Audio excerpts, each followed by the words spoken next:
Greetings, everybody. So I am very glad that we are now into December. So this is our last transmission for non-dual astrology of 2023. And yeah, thank you to all of you who've been listening. I'm really, really grateful. And yeah, I'm looking forward to having more time in the coming months to bring through a lot more forecasts and transmissions for you. And I also really want to give gratitude to the people that we call our newsroom. There's a group of us who share our insights of what's coming in the collective field. And I just want to give gratitude to all of you for what you do to help us to weave these insights that come together. So today I'm going to be, of course, giving a non-dual astrology transmission, weaving Vedic, Mayan, and dream spell astrologies. And I just want to give gratitude to the day keepers of the Mayan lands, to Mark Elmy, my teacher in that system, to Jose Arguelles, who brought through the dream spell calendar, and calling upon the rishis and the celestial bodies to be with us today. And finally, just calling upon Ganesha, the patron deity of Jyotish, the science of light. Om Shrim Ganganapataye Namaha, Om Shrim Ganganapataye Namaha, Om Shrim Ganganapataye Namaha. So as you see, I put this little basic information up every time, but there's also on my channel a larger transmission about what is non-dual astrology, which you might find helpful if you've not heard of this before. And just before we get deeper into the reading, I am available for non-dual 2024 readings. There's a lot of really interesting stuff coming through. And I also got some key dates in early 2025 recently that I really see that collectively we're working to. As you may know, I study with a Tibetan Lama called Khentrul Rinpoche, and astrologers have told him that we have the possibility to enter into a golden age in 2033. So my readings are very much about helping people find their highest dharma, to find their path, and to navigate these hallmarks of awakening that so many people are going through.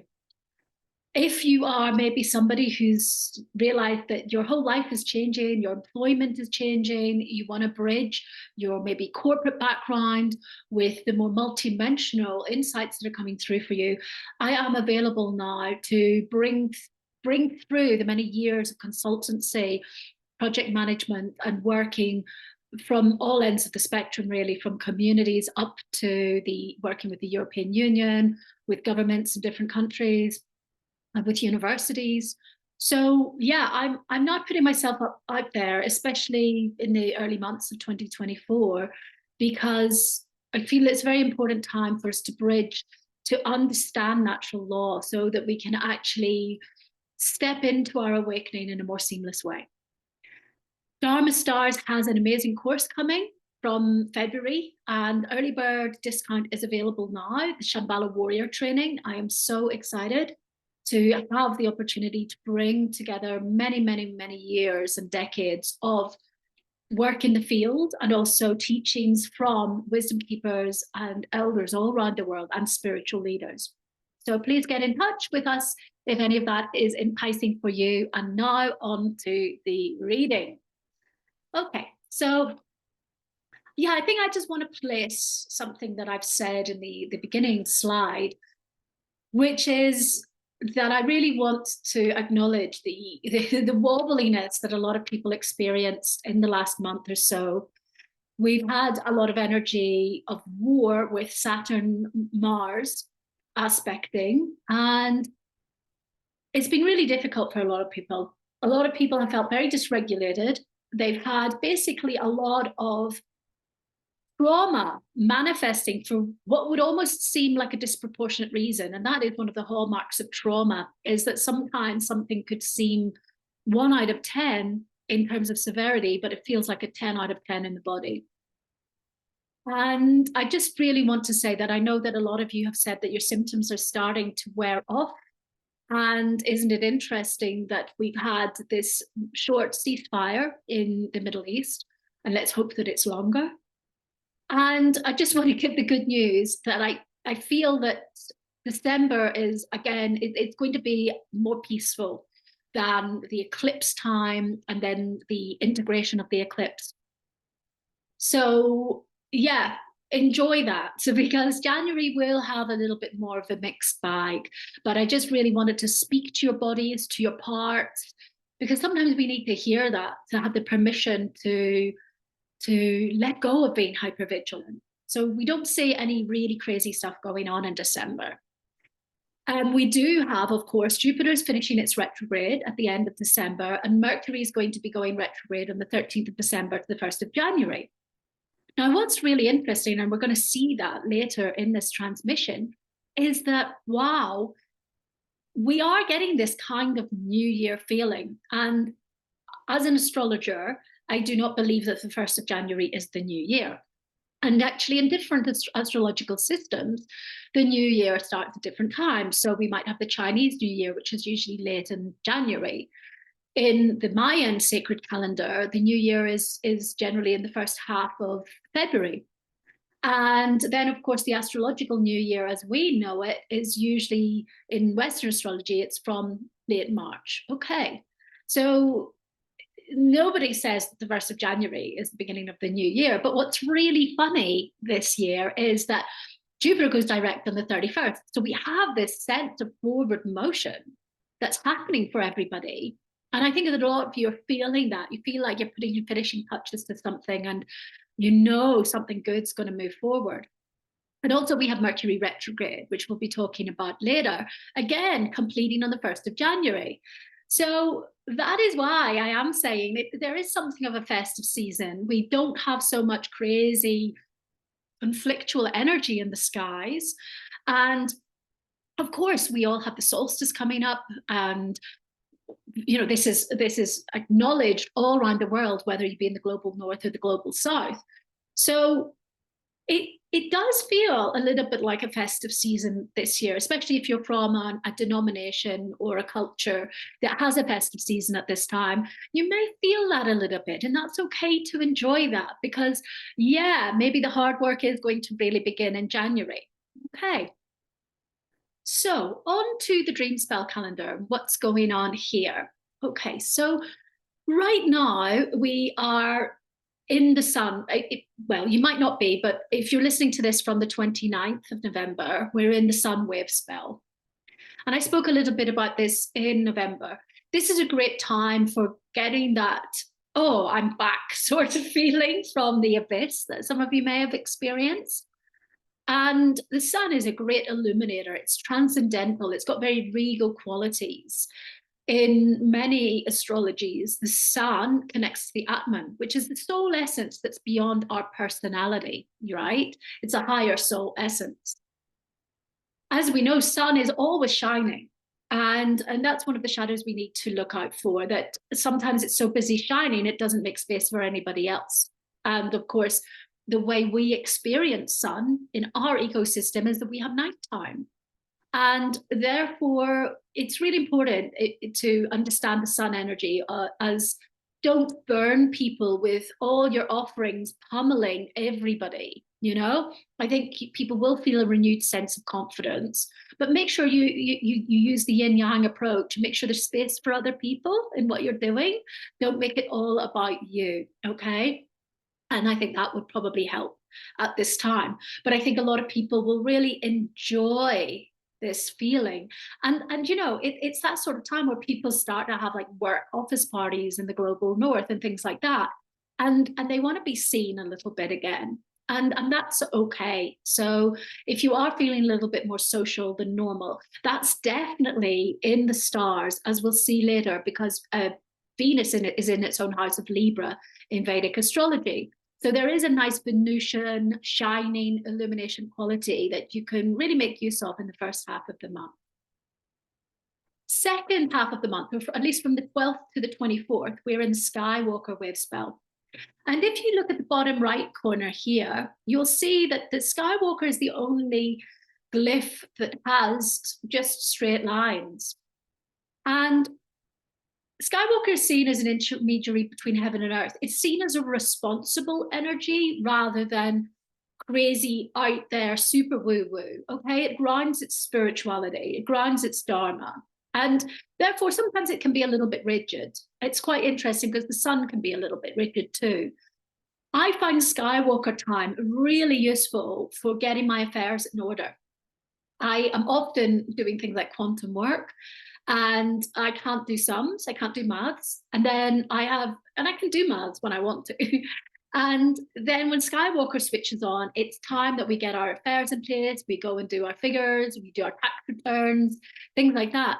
So if you have been putting off doing some paperwork, or you're somebody who doesn't find it very easy because you're very maybe creative or very intuitive, and you find an allergy to structural work and project management, you can harness this time to give you a little bit of a push in that middle month time that's going to set you up for this new year feeling. Okay, so if you suddenly find that you're being more strategic and that you want to write forecasts or look at the money story in your project, this is a really good time.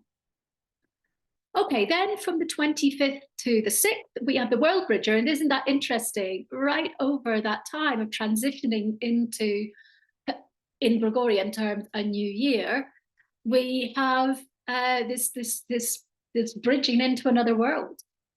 The World Bridger also is very much about life, death, rebirth, and that which takes place in any sacred transition. So of course it's a sign that really understands death.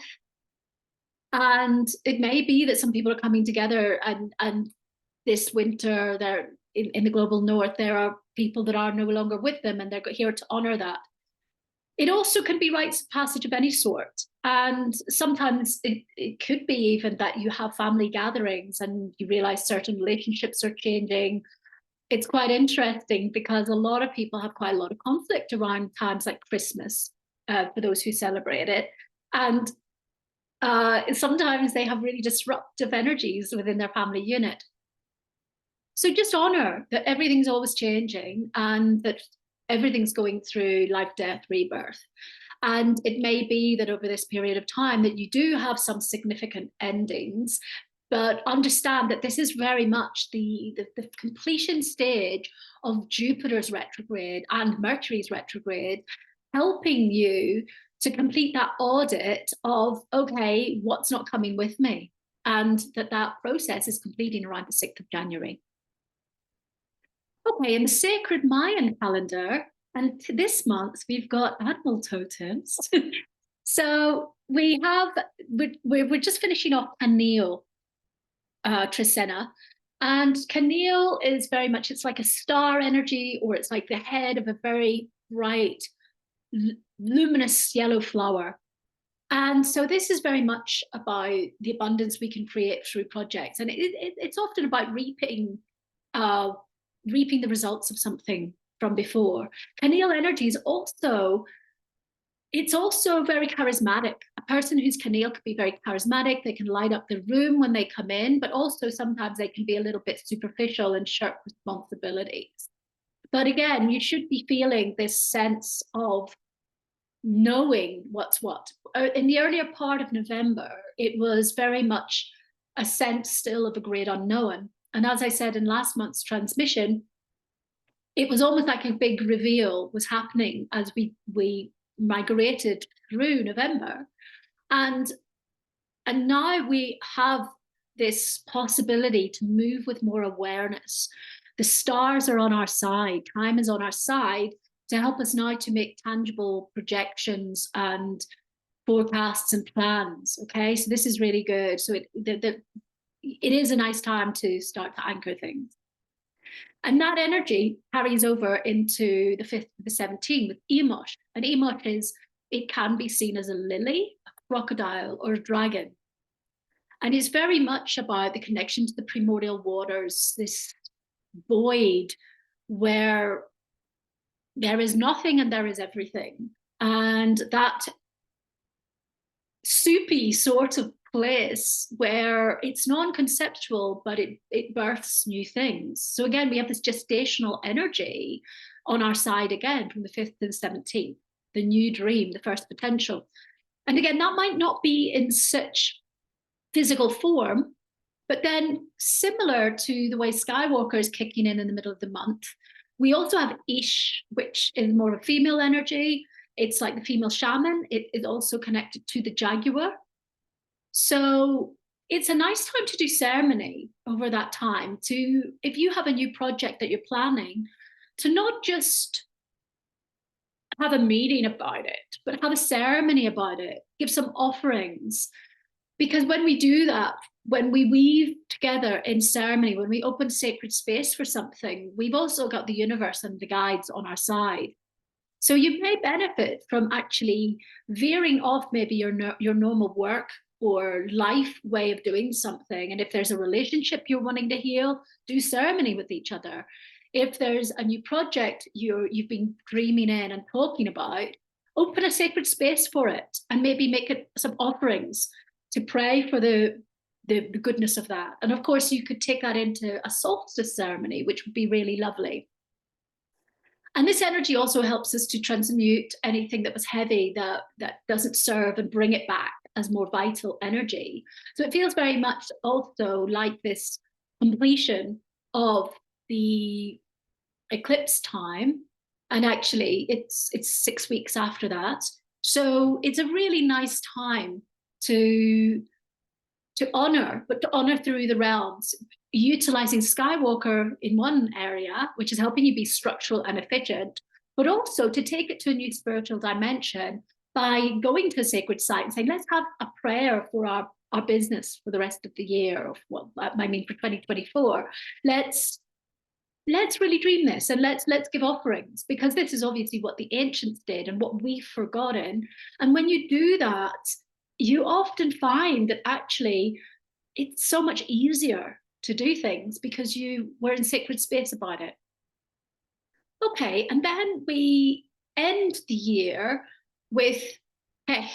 And I don't know why, I'm sorry, I've got a typo there. So it's Pech is the Nawali of the deer. And it's very much about strong leadership. It operates and thrives through the wilderness.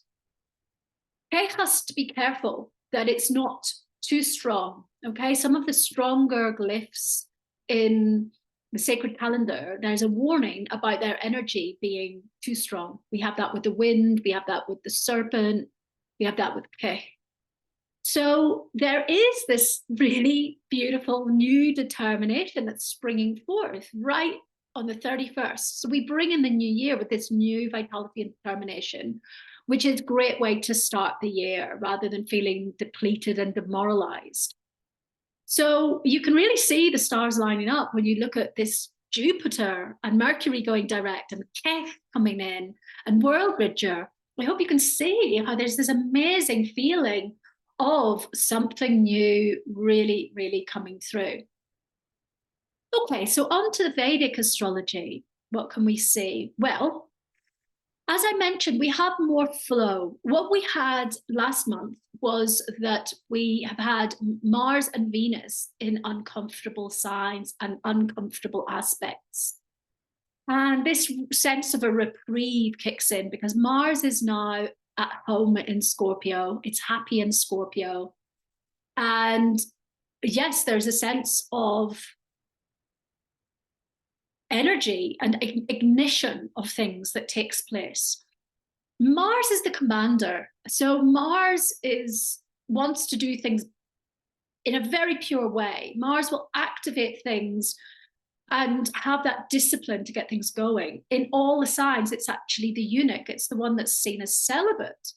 Sometimes people think Mars is very sexy, but it's interesting because it's in Scorpio. So Scorpio, of course, is a lot about hidden things and transitions. So Mars can be bringing us through to transitions that are meaningful.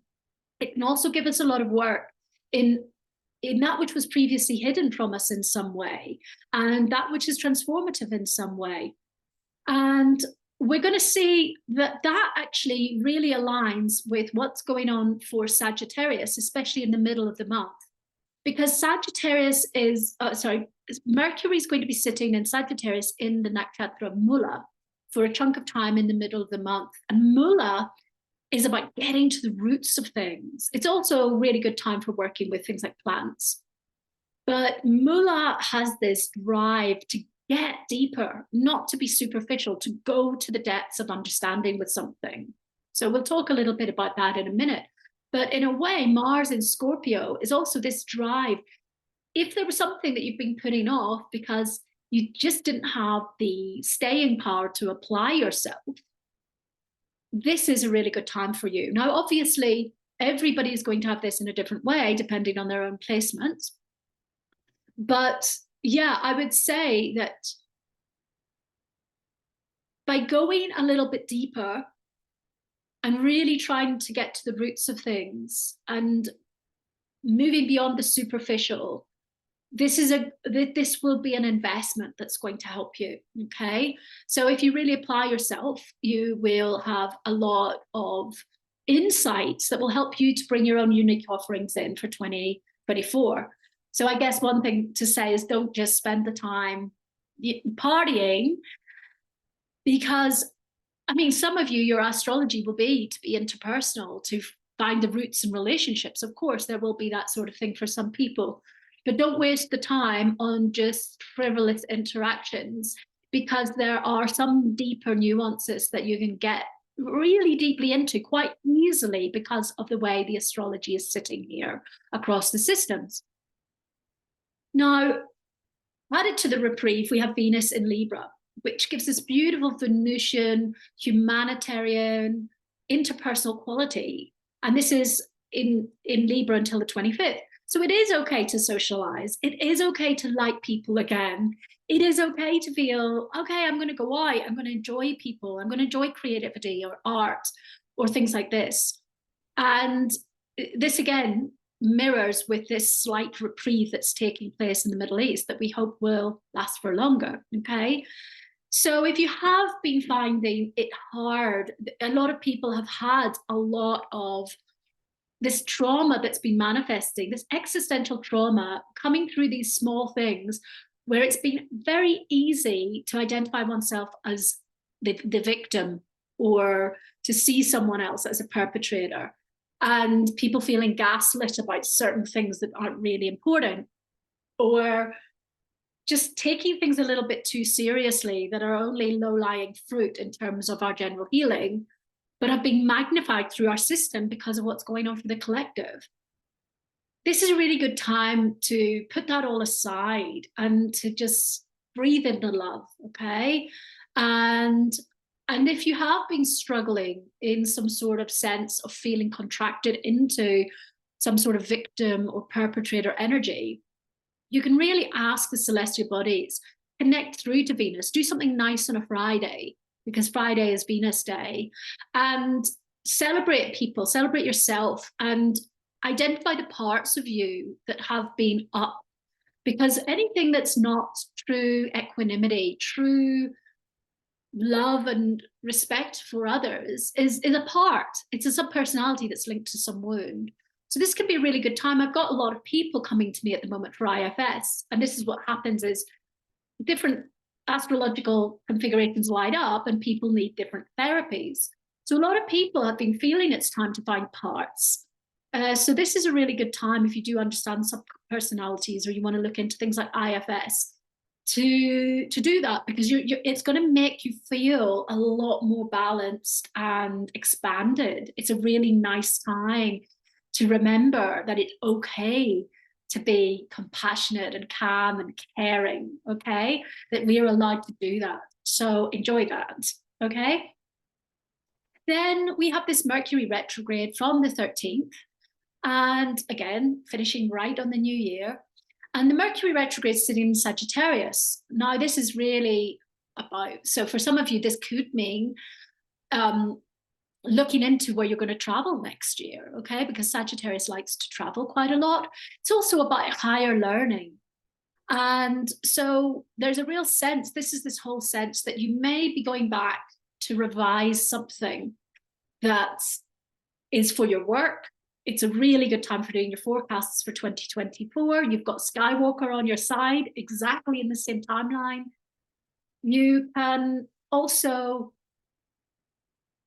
just really assess your systems, your planning, where you're going to go, why. If you're doing some study, go back to read. And this is definitely what I'll be doing as I'm writing a book at the moment, is go back and look at, okay, actually this, I need an extra paragraph that's more meaty on this one. And you can really go and find that then. All right. And then this all aligns as well with Saturn, which went direct more recently, and it's in Shatabishak Nakshatra until early April. And Shatabishak is known as the 100 physicians or the 100 light workers. And in some sense, it's about unorthodox or hidden information that is also for the well-being of our spirituality. It's very Aquarian, okay? But it also has a hermit energy. And so it's funny for those of you in the global north, because this really lines up with winter, is that you may have this desire. It's quite like the Mulla energy that we say about things like studying astrology, studying healing, doing new modalities, and spending time indoors doing it. People working with this energy can often find a deep connection to the stars. And they may be able to also decode some information that has defied them for quite a long time. So that's going to be really interesting to see. I'd love to hear in the comments box if any of you are quite extrovert, but feeling that you're a bit more introverted in this time. And for those of you in the global north, it's a brilliant time because it lines up with when everybody's a hermit anyway. Okay. And then I just really wanted to say, of course, let's remember that last month we had the karmic nodes, Rahu and Ketu, shifting. So Ketu has now gone into Virgo and Rahu has gone into Pisces. So you may be feeling like your energy is shifting a lot, like some stuff, because it's literally about to shift as I'm making this. And I was looking at it this morning because I just really noticed in terms of some of my Dharma work and some of what I was meditating on, something opened a little bit. And you will find that things that you struggled with for the last 18 months and that you were led down the garden path in, you're going to find now that that's all changed. And what I can say about when Rahu Ketu change is often something that you thought was a keeper in your life, suddenly around the days that has shifted, you suddenly get this just total feeling that doesn't work anymore. So a lot of people will change the focus of their work and their offerings. Certain relationships will just complete because you were maybe there for an 18-month cycle to learn that specific lesson. And now we're coming very deeply into finding the balance within our work life and our spiritual life and tweaking that. And of course, again, if you want a Rahu Ketu reading for yourself about how that's going to affect you uniquely, this is recommended because it's going to be like this for 18 months and give you specific rewards and punishment and craziness, because Rahu and Ketu are totally unpredictable. But at least if we know what house they're sitting in and other conjunctions, we can have a little bit of an idea of where it's going to affect us. Because sometimes we'll spend time really wanting something. For instance, I know somebody who wanted a home and she was having, in the last transit, she was having 4th house, 10th house, Rahu, Ketu. And I had to say to her, I don't think a home's up for you just yet because of this. And now this person's now bought a new van to live in that's bigger so that their home they can work that out themselves until that matures in a different way. And they're experiencing a new shift because they've now got this live-in home that's theirs. And that's happened right on this time. For me, it's going into that. And I travel a lot and haven't had a proper home for ages. And I know that it's not really my time to focus on that and to be a little bit more outer. So it's going to affect this balance of where your drive is. And a lot of people are going to have an increased drive for spirituality, which is amazing because that's going to bring in to what's happening in 2025 with this new Venusian priestesshood that I'm going to be speaking about in 2024. And so a lot of people are going to have this real drive for spiritual growth. Now, what they have to be careful of is that Rahu is often delusional, greedy, and takes us to excesses. So we can probably say that there's going to be a lot of people over proclaiming their spirituality, or their devotion being a little bit too zealous that can almost lead to fanaticism. So these are the sorts of things that people will have to be careful for, to not overdo it. And to also remember their grounded service. Virgo is a lot more service oriented, and to not go into that spiritual delusional state that people often go into that creates spiritual hysteria. Okay. And so there's going to be a lot around that coming up in the next 18 months. And yeah, it's almost like the way the planets are sitting this month, it's starting to let that land with us, okay? And we'll be starting to maybe get to the roots of some things and start to understand a little bit more about our Dharma. It's a really good time to start to look into what is my higher Dharma, what is the spiritual nature that I hold, and how can I best bring that through in this time to assist others and myself. Okay. So just a synthesis here. Hooray, a month of reprieve after the eclipse sludge. Let's celebrate that. That's a great thing to have. And just, yes, again, to celebrate that there is more flow and less conflict for the collective.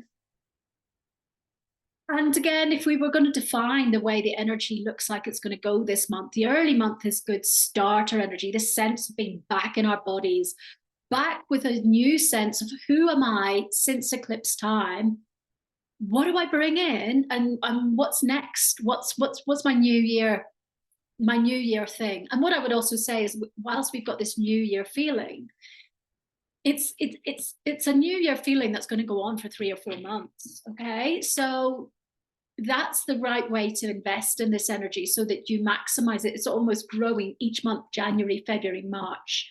And I will be advertising 2024 special workshop on 2024 energies, which you're very welcome to sign up for. That will be released in the January forecast. And that helps you to look, if you want to have some micro project management planning, to help you know which months are going to be more a good one to go on holidays, or to launch a product, or to start a new family, or whatever it might be. Okay. Mid-month, great for planning. So, and doing your paperwork, your project management, all of that. And as I've said before, there is this new year feeling that's going to be really nice for everybody. So do try to tie up your affairs. Do try to ascertain what's coming in the bag with you for the next year and what's being left behind. Because the eclipse was really great at showing that. And just spend some time maybe even writing that out so that you are clear on when your boundaries are and where you're investing your forward-thinking energy for 2024, so that you're not having to take heavy energy through with you. So again, this is a great time to work hard behind the scenes with the systems, admin, some travel plans, project management, and so forth. Just finally, be careful of feeling too invincible or too like you know it all. There are going to be some bumps in the road in January. And also, I will be talking a little bit about the eclipses in 2024, but we have some eclipses in around April. And they are going to yield quite a lot, as eclipses always do, but there's some very big energy happening then. And so just know that the cosmos has your back to always be helping you to release what was just actually a karmic teaching, rather than something that is to define you. Ultimately, that's our job in life, is actually that everything's karmic teachings to try to strip us away to realizing that we do not have a fixed persona or the identity that we cling so much to, it's very different. And so as long as you're prepared for peaks and troughs of those teachings through 2024, you will be prepared, because 2024 is another of those years where there's quite a lot going to be clearing away. And then there's a lot of a newer energy. And a lot of astrologers will say that 2025 is one to watch. And I will be talking about that very, very soon. Some people say that 2024 looks like a nightmare. I haven't looked in deep detail, but I don't look at it like that anyway. It's all a transmutation process, but certainly, by the way, the year lord in the dream spell calendar is going to change halfway through 2024 from knowing other storm years. We can end up in a very yang purge process that takes away a lot of cobwebs and sometimes leaves us with a very different sense of self. Okay, so there's going to be a sense halfway through next year of deeper transformation. And that's a great thing, okay? But it can sometimes be quite abrupt. So 2024 is still a lot of shifting, clearing, transmuting, upgrading. And then I'm very excited to be sharing with you about early 2025 and what I will be doing in my 2024 special forecast session. And please get in touch with Dharma Stars if you'd like some ahead of time information about that regarding the date and all of those things. Is that I will actually extend the 2024 forecast into one of the key dates in 2025 to help you understand the journey we're on, because I see it in so many people's charts. And I'm really grateful to the elders in different countries who are sharing with me prophecies. We are in a state of refinement. And there will be different waves depending on your karma, what age you are, where you're at in your journey. And the more you know about this, the more you're going to be able to take 2024 in your stride, because you're going to know where it's going to. Okay. So I look forward to actually doing that. And that's helpful for me to just make myself accountable by offering that, because I'm excited about what's coming. Okay. So thank you all for listening. Please like, subscribe, and share. And if any of you would like a reading, please get in the queue, because it will get busy around this New Year time. And of course, New Year for me goes all the way through to April. So if you are feeling like you'd like to see through multi-system approach where your samskaras lie, where your dharma is, I am here in service to assist with that. Gracias, gracias to you. Gracias, gracias, gracias to the celestial bodies, to the day keepers, to Jose Arguelles, to the rishis, to Ganesha. Thank you, thank you, thank you. Happy December.